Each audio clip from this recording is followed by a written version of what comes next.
3.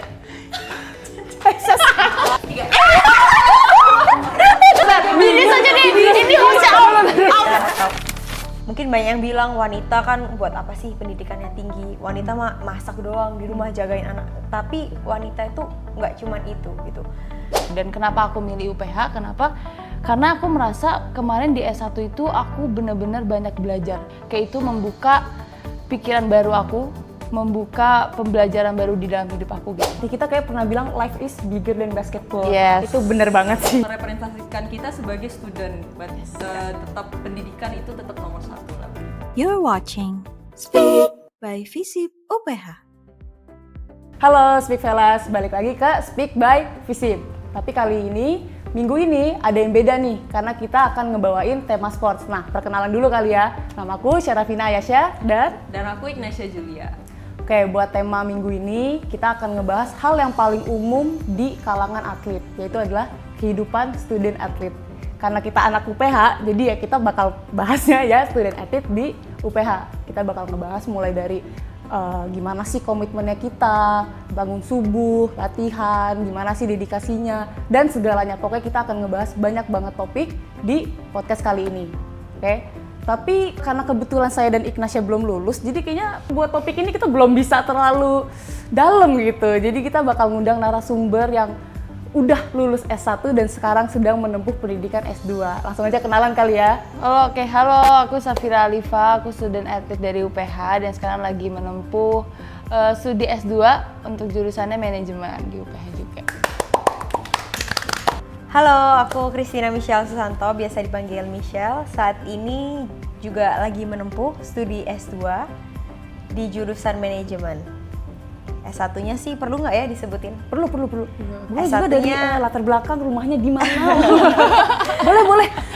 Biar kita ngomong. Oke, S1-nya perhotelan. Oke, kalau aku S1 manajemen juga, jadi S1 manajemen, S2 lanjut lagi manajemen. Oh gitu. Di S2 ini udah ada pekerjaan di luar atau belum? Oke, kalau aku menjadi salah satu host dan juga presenter di salah satu stasiun televisi. Aduh. Jadi memang Lawanan aku dong nih.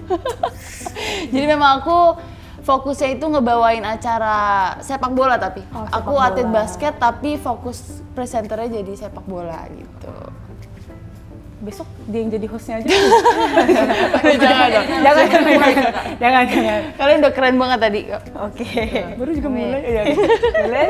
Kak Michelle? Oke, kalau aku sekarang lagi ngambil S2 dan jadi student atlet, sekarang jadi asisten coach di sekolah SMA. Wih, keren banget. Berarti emang basket banget ya Iya. Kak Michelle ya. Oke, kalau gitu kita langsung aja nanya. Kenapa sih Kak Vira dan Kak Michelle ini tuh dari awal maunya tuh menekuninya olahraga basket? Atau awalnya ada olahraga lain kah? Gitu. Dan dari basket ini, karena kan sekarang basket ya akhirnya, kalian dapat pelajaran hidup apa gitu dari basket? Sampai akhirnya bisa mau sampai S2 pun tetap basket gitu. Oke, kalau aku awal mulanya sempat dicobain beberapa olahraga sih sama papa ya. Papaku atlet badminton, nggak profesional, cuman dia suka gitu. Dia suka dan lumayan menekuni saat itu. Jadi aku diarahkan untuk badminton sama sebelumnya berenang. Cuman ternyata kurang suka. Mungkin karena individual gitu ya, sendirian gitu. Akhirnya dicobalah ke basket dan surprisingly suka. Karena mungkin rame, temen-temennya juga seru gitu. Jadi ya akhirnya memilih basket. Dan jatuh cinta sampai sekarang gitu. Jatuh cinta. Kan berenang ada yang sama teman-teman juga tuh Kak. Nggak tahu, mungkin karena kalau berenang itu kompetitifnya kan cuman ya udah push target mungkin cepet-cepetan gitu kali ya. Iya. Dan waktu itu juga nggak sempat klub, cuman kayak private gitu biasa. Jadi mungkin kurang happy lah. Kalau basket kan waktu itu klub, terus banyak temennya, jadi kayak asik gitu. Akhirnya keterusan sampai sekarang. Kalau Oke. Kak Vira? Kalau aku kenapa memutuskan untuk main basket mungkin bisa dibilang kecemplung kali ya. Kecemplung ke kolam renang? Berenang juga? Kecemplung kali ya. Karena kebetulan papa aku itu main basket, om aku juga main basket. Ya, kita kan sama ya. Bapak kita kan sama. Oh, Anda kakak saya ya? Iya, kita kan kakak Bapak adik. saya juga. Jadi mungkin ceritanya agak sama sebenarnya. benar. Jadi dari kecil tuh selalu, dari kelas 2 SD, dari kecil selalu kalau tiap weekend itu diajak main basket sama papa. Kebetulan sama Caca juga Oh iya, sama kan. saya. Nah, tapi dulu tuh sama papa itu dibolehin explore beberapa olahraga. Jadi dulu aku sempat ada les golf, ada les berenang juga, sempat ada badminton juga. Cuma kenapa akhirnya memutuskan untuk main basket? Mungkin karena papa juga setiap weekend rajinnya ngajaknya aku ke main basket. Lebih ke basket. Terus ada Caca juga, ada Ade kan. Jadi ngerasa ya lebih happy aja gitu, lebih senang rame-rame. Jadi ya sampai saat ini main basket gitu. Berarti terus bisa jatuh cinta itu karena apa? Apa karena Kak Michelle dan Kak Fira nih menemukan pelajaran hidup apa yang di basket yang membuat bener nih aku di basket gitu? Oke, banyak banget sih kalau aku.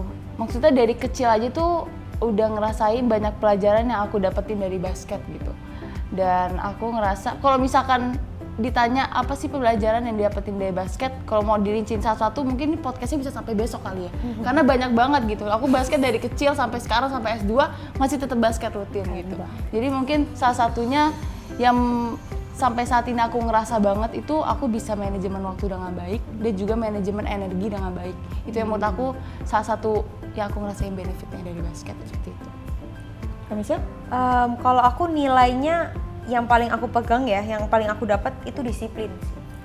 Ya, disiplin sama benar manajemen waktu. Disiplin karena memang papaku sangat menekankan itu dari dulu. Contoh latihan jam 10 ya, kasarnya jam 10. Karena rumahku jauh, aku bisa berangkat jam sekitar 7 atau setengah 8. Supaya nanti sampainya tuh bahkan setengah jam sebelum latihan. Jadi contoh jam 10, jam 9 atau setengah 10 lah paling terlambat udah sampai lapangan dan itu masih disuruh syuting-syuting sendiri. Jadi memang lumayan di-push juga, tapi memang karena anaknya juga suka dan mungkin dia melihat ada potensi gitu. Jadi ya itu, selain disiplin, itu gimana caranya saya juga harus konsisten. Karena kalau misal, basket aja nggak mungkin bisa sampai di sini gitu. Karena mungkin konsisten latihannya setiap hari, tambahannya sendiri itu yang membuat aku bisa sampai di sini. Itu menurutku sih. Tapi memang bener sih ya Kak, awal itu kan kita emang kecemplung dulu ya. Iya. Kayak latihan gitu, misalnya sebutlah latihan jam 5 pagi. Ya mungkin jam 5 pagi, aduh berat banget gitu. Kadang orang sholat subuh aja bangunnya mepet gitu kan. Cuman kan kita mau nggak mau, yang awalnya dari mau nggak mau itu kecemplung ujung-ujungnya kan jadi kebentuk ke dalam diri kita. Yang mungkin akhirnya itu membuat kita jatuh cinta ke dalam basket lagi karena nilainya lebih dari sekedar olahraga gitu kan. Oke, berarti Kak Fira sama Kak Michelle kan sudah menyelesaikan S1 nih. Nah kebanyakan orang-orang tuh milih kayak mau lanjut kerja atau bahkan kayak nggak pikiran gitu nggak sih mau lanjut S2. Nah kenapa Kak Fira dan Kak Michelle mau melanjutkan S2 dan tetap di UPH lagi gitu? Oke, waktu itu sih sebenarnya alasan utamanya karena memang masih ada jatah Liga Mahasiswa. Sebenarnya itu. Sini bisa dilihat sih seberapa jatuh cintanya aku sama basket dari situ. Cuman di sisi lain S2 kan memang penting ya. Maksudnya dalam kehidupan nanti mungkin waktu bekerja atau mungkin banyak yang bilang wanita kan buat apa sih pendidikannya tinggi. Wanita mah masak doang di rumah jagain anak. Tapi saya dan ibu saya dan keluarga saya tuh menganut enggak, wanita itu enggak cuman itu gitu. Jadi mungkin memang kita nanti pada akhirnya akan menjadi ibu rumah tangga, tapi value dan pendidikan itu sangat penting karena dari pendidikan kita tuh bisa punya mindset yang berbeda, bisa open minded, cara kita bersosialisasi sama orang itu menurut saya dari pendidikan itu sih. Oke, kalau aku ya 11-12 alasannya sama Meme ya sebenarnya. Karena kalau dari keluarga aku juga menekanin ya kamu selagi memang diberi kesempatan, selagi memang bisa untuk menjunjung pendidikan yang tinggi ya kenapa enggak. Dan memang dikasih kesempatan di UPH untuk melanjuti studi di S2 gitu. Dan kenapa aku milih UPH? Kenapa? Karena aku merasa kemarin di S1 itu aku benar-benar banyak belajar. Jadi student athlete di UPH itu benar-benar gak gampang. Kayak itu membuka pikiran baru aku, membuka pembelajaran baru di dalam hidup aku gitu. Jadi aku merasa ya aku masuk UPH ini sebagai student athlete itu benar-benar ngebentuk diri aku lah, dari mulai yang aku tadi bilang, dari manajemen waktu aku, manajemen energi aku. Dan kenapa kalau misalkan tadi Kak Ignacia nanya ke aku, kenapa sih nggak milih kerja gitu. Dan aku ngerasa, aku S2 sekarang aku bisa dibarengin sama kerja loh. Dan itu aku ngerasa itu jadi suatu komitmen dan sifat disiplin aku jadi bertambah. Karena aku harus menjalani studi aku sebagai S2, menjalani aku sebagai basketball athlete, dan juga menjadi pekerja gitu. Berarti berawal dari jatah Liga Mahasiswa ya Kak? Iya. Kalau misalnya nggak ada jatahnya nih, akan tetap S2 atau enggak? Mungkin iya, Cuman kan karena biaya sendiri mungkin agak depending gitu, atau mungkin bisa cari, sekarang kan banyak tuh beasiswa, mungkin itu. Oh berarti kan nggak banyak lah orang yang menekuni S2 sambil main basket lagi gitu. Apalagi juga berarti kan terkait lagi dengan beasiswa, betul ya Kak? Iya, betul. Ya, itu berarti apalagi tadi Kak Vira juga bilang sambil kerja juga ya, sambil ngelatih juga. Terus itu gimana sih Kak cara ngatur waktunya? Mulai dari latihan, terus berarti kan kelas juga tetap ada, ditambah kerja lagi. Itu gimana ngatur waktunya Kak? Kalau aku memang ambil kelasnya kelas karyawan, jadi waktu weekend gitu. Jadi sehari-harinya on weekdays aku bisa latihan, mungkin bisa mengerjakan tugas kuliah sambil ngelatih gitu. Karena kan ngelatih juga jatuhnya masih part time kan. Jadi masih bisa gitu, masih terhandle. Ya mungkin capek kadang ada lah. Cuman cara managingnya aku juga banyak belajar sih dari situ. Jadi nggak mepet-mepet, dicicil dulu. Misal ada tugas yang lumayan, maksudnya lumayan susah gitu ya. Dicicil dulu 1 hari, besoknya nyicil lagi gitu. Itu sih kalau nggak tahu Kak Safia. Ya sama sebenarnya sama Michelle ya. Aku juga kebetulan satu kelas, jadi memang kelasnya karyawan dan di mana itu kelasnya cuma Kamis, Jumat, Sabtu. Tapi ternyata di pekerjaan media itu nggak mengenal weekend. Jadi weekdays aku ada kerja, juga kadang weekend juga ada kerja gitu. Jadi menurut aku salah satu tantangan terbesar sekarang ada untuk manajemen waktu dan juga manajemen energi aku. Karena di latihan aku harus give my 100% my energy. Di kerjaan juga harus kasih 100% energi aku gitu. Dan dimana kalau mulai aku latihan gitu dari jam 5 subuh sampai jam 7 pagi gitu kan. Dan kerja itu aku biasa start dari jam 9 sampai jam 11 malam. Itu kan gimana aku caranya tetap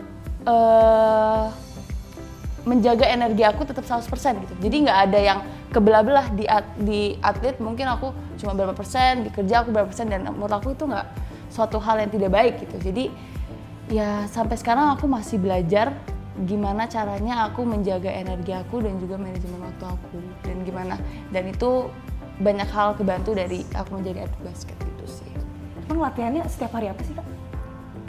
Kalau sekarang kan lagi off season kan, jadi masih Selasa, Kamis, Jumat masih 3 kali. Tapi kalau on season everyday, jadi 5 kali seminggu, Senin sampai Jumat, Sabtu Minggu kita rest, Senin balik lagi latihan. Dan itu jam 5 subuh. Jam 5 subuh semua? Iya, jam 5 subuh. Pernah nggak dari jadwal kerja atau jadwal kelas tuh bentrok sama latihannya, pernah nggak?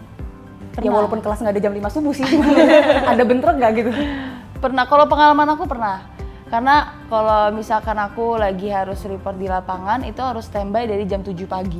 Dan mengingat kalau misalkan latihan jam 5 pagi sampai jam setengah 7 pagi, aku harus kerja di Jakarta, macetnya itu kan, wah nggak tahu sendiri, macet dari Karawaci ke Jakarta itu bisa 2 sampai 2,5 jam lebih.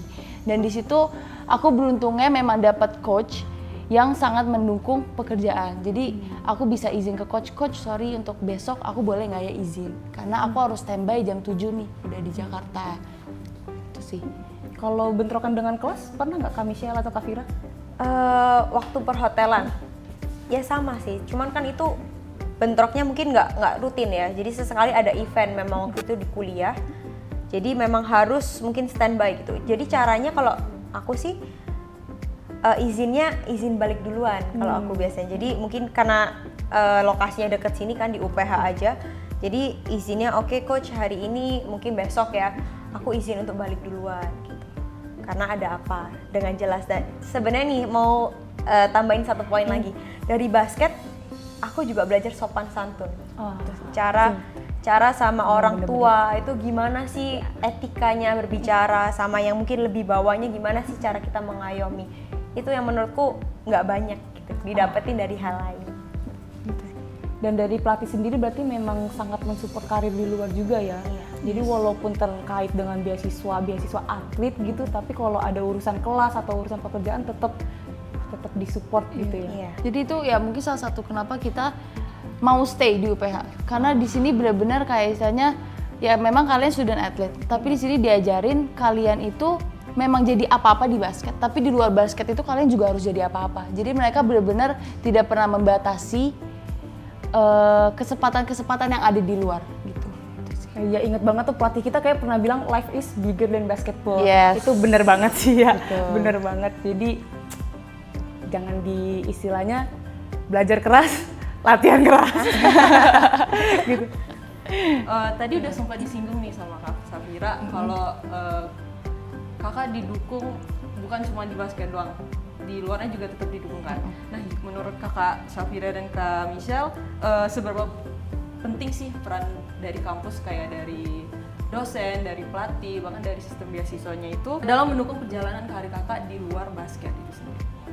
Oke, menurut aku sih penting banget, itu menjadi suatu hal yang sangat penting. Karena yang tadi aku ceritain gitu, misalkan aku ada pekerjaan yang memang membutuhkan aku dari waktu pagi, dan itu sangat bentrok dengan waktu latihan gitu. Kalau misalkan memang tidak ada support dari pelatih, atau misalkan support dari dosen, atau dari sistem scholarship-nya, yang tadi aku bilang, aku tidak bisa jadi apa-apa di luar basket.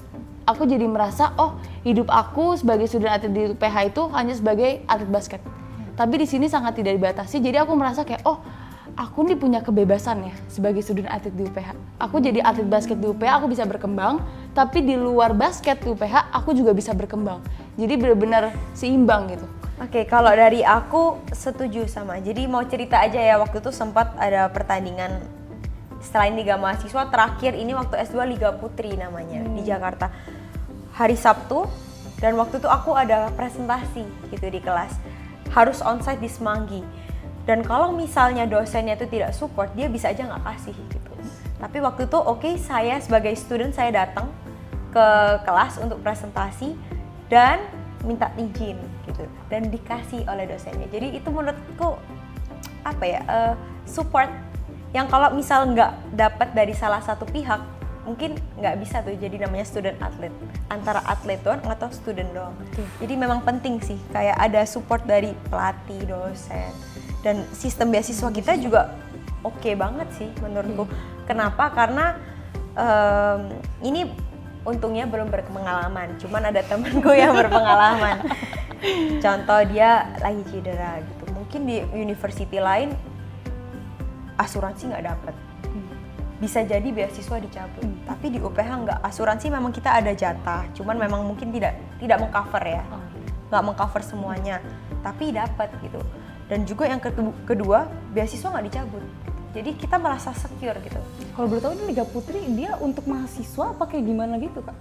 Kalau Liga Putri itu campur, jadi untuk apa ya, seluruh ada usianya ya, kalau nggak salah 18 sampai 19 sampai 35. Itu di luar kampus berarti? Di luar kampus. Jadi itu dari pemain daerah di luar Jakarta sampai Jakarta itu boleh main. Dan itu benar-benar istilahnya sebagai atlet basket ya, itu suatu ajang yang benar-benar bikin kita ya tampil gitu tampil. ya. Pertama tampil dan juga pengalaman baru, karena kita bisa main sama senior-senior yang istilahnya udah kayak, oh ini legenda basket yang dulu tuh main timnasnya tahun berapa, gitu. Dan itu jadi beruntung banget kita dibolehin untuk main di Liga Putri. Jadi memang di-supportnya juga kegiatan di luar kampus, maksudnya yang basket di luar kampus juga diperbolehkan gitu ya sama dosen. Betul. Memang penting banget sih ya Kak, apa environment sekitar kita untuk mempengaruhi kita sebagai whole student athlete itu juga memang sangat mempengaruhi sih. Ya. Kalau gitu nih Kak, pertanyaan terakhir. Ngomong-ngomong ini kan tadi udah seneng-senengnya ya, ini pertanyaannya agak sensitif. Pernah nyesel nggak sih masuk UPH? Dengan segala udah tadi pelajaran yang didapat, benefit yang didapat, kita ngomongin yang mungkin ada dukanya, tapi pernah nyesel nggak sih? Aku bilangnya bukan nyesel, jenuh pernah, capek pernah, tapi banyak hal-hal yang bikin aku lebih bersyukur. Kayak oh ternyata jadi student atlet di UPH ini aku bisa berkembang lebih banyak ya, dibandingkan rasa capek dan rasa jenuh aku. Kalau aku sama sih jenuhnya. Aku jujur bersyukur bisa masuk UPH. Karena ya mungkin karena aku juga dari daerah ya, dari sebenarnya nggak daerah banget sih, Sidoarjo. Cuman kan dari kota kecil mungkin ke kota ibu kota, untuk masuk ke UPH tuh menurutku sebuah kebanggaan gitu, apalagi dengan beasiswa. Jadi kalau dibilang merasa nyesel enggak, karena memang dari dulu tuh pilihanku. Cuman jenuhnya iya, karena ya mungkin aktivitasnya kan agak monoton kan, yaitu pagi harus bangun jam 5, and then the rest of the day harus melakukan kegiatan lain gitu. Kadang kan pasti kita manusia capek gitu, cuman enggak sih, kadang capeknya itu bisa tertutup buat oke, bersyukurlah kamu bisa dapat pendidikan yang bagus, value yang nggak semua orang itu dapat gitu sih. Tapi bener sih banget sih Kak, jenuh ya. Aku juga seminggu awal juga pernah sih kayak mau pulang tapi pulangnya deket juga gitu kan. Jadi aduh gimana ya, emang Bener, beda. Pernah ikut latihan keras, SMA tuh juga pernah, cuman yang tadi dibilang sama Kak Safira beda di sini memang benar berbeda. Mungkin itu juga dipengaruhi dengan kehidupan college life kali ya. Jadi juga dipengaruhi dengan model kelas yang kadang monoton, kadang tidak monoton gitu. Jadi jenuhnya tuh hits in different way mungkin ya. Nah, cuman ya tadi balik lagi environment yang baik, terus juga ya mungkin Kak Michelle juga sempat nyinggung di sini beasiswa bisa membuat anak merasa secure gitu. Jadi itu juga salah satu yang coba lihat lebih ke bersyukurnya sih kebanding cuma jenuhnya aja. Walaupun latihan jam 5 pagi, tapi kelas kita nggak terganggu gitu. Cedera, tapi kita disupport untuk balik dan beasiswa terjaga gitu. Jadi ya itu ya gimana kita mensyukurinya aja ya. Jadi mungkin nih dari pembahasan kita tadi tuh, kita sebagai penerima beasiswa, sebagai student atlet, kita tuh bukan cuma berfokus sama sebagai atletnya doang, nggak latihan doang yang keras, tapi kita juga harus merepresentasikan kita sebagai student, tetap pendidikan itu tetap nomor satu lah gitu ya. Oke, sekian dari pembahasan kita. Mungkin terima kasih banyak buat Kak Safira, Kak Michelle yang udah mau meluangkan waktunya untuk berada di podcast ini, Speak by Visip UPH. Sangat terima kasih banget. Sibuk loh ini, ya ampun. Makasih ya senior kita. Makasih ya Kak. Makasih ya Kak. Terima kasih.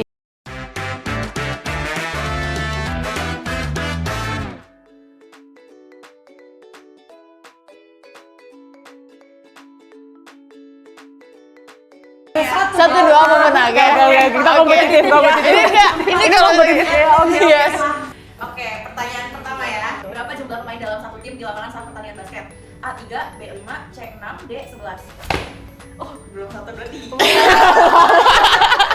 Kompetitif. Kompetitif makanya. Oh, ya. Iya. Cak. Oh iya, sorry. 1, 2, 3. B5. Jawabannya 3 di sini.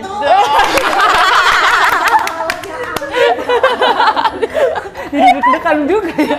pertanyaan kedua. Apa itu triple double dalam basket? A. 3 kali menang. B. Pemain dapat 2 angka 3 kali. C. Pemain mencapai 2 digit dalam 3 kategori statistik. D. 3 pemain lompat bareng. Belum. Enggak, belum. Sabar. Ini saja nih. Ini harusnya out. Ini out. 1, 2, 3. C. Jawabannya belum. Coach. Udah ya ini coach. Knowledge-nya lebih. Oke, ke pertanyaan ketiga. Siapa legenda NBA yang menjuluki Black Mamba? A. Michael Jordan, B. Stephen Curry, C. Kobe Bryant, D. Allen Iverson. Aespa. 1, 2, 3. Aku ngalah loh. Aku udah ngalah. C. Kobe Bryant. Allen Iverson. Pertanyaan keempat, tim basket manakah yang punya rekor juara NBA terbanyak hingga 2023? A. Chicago Bulls, B. Golden State Warriors, C. Boston Celtics, D. Miami Heat. 1, 2, 3. Ya. Gak dapet. Ini kalau Aduh, Nes. Gak apa-apa. Aduh. kalau salah boleh ulang lagi nggak? A. Chicago Bulls.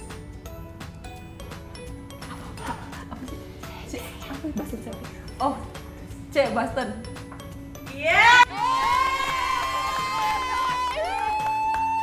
Yes, sorry. Kompetitif. Satu ya. Oke. Ya ini cerminan student. Ini terakhir. Oh ini udah mulai? Iya. Oh ini beneran. Oke. Satu pertanyaan penentu berarti kan? Oke. Yes. Nih, apa itu slam dunk?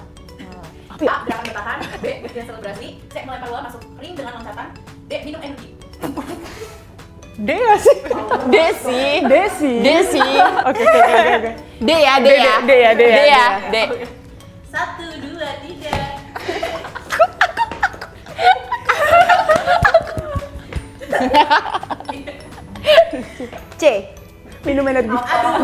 Melempar bola ke dalam ring dengan lompatan. Woi. Aduh. Bener banget lagi.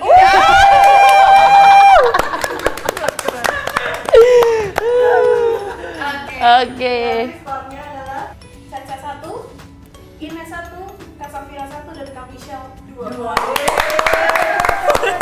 Coach Lulus ya? Lulus coach. Lulus ya? Lulus jadi coach. Terima kasih. Nonton.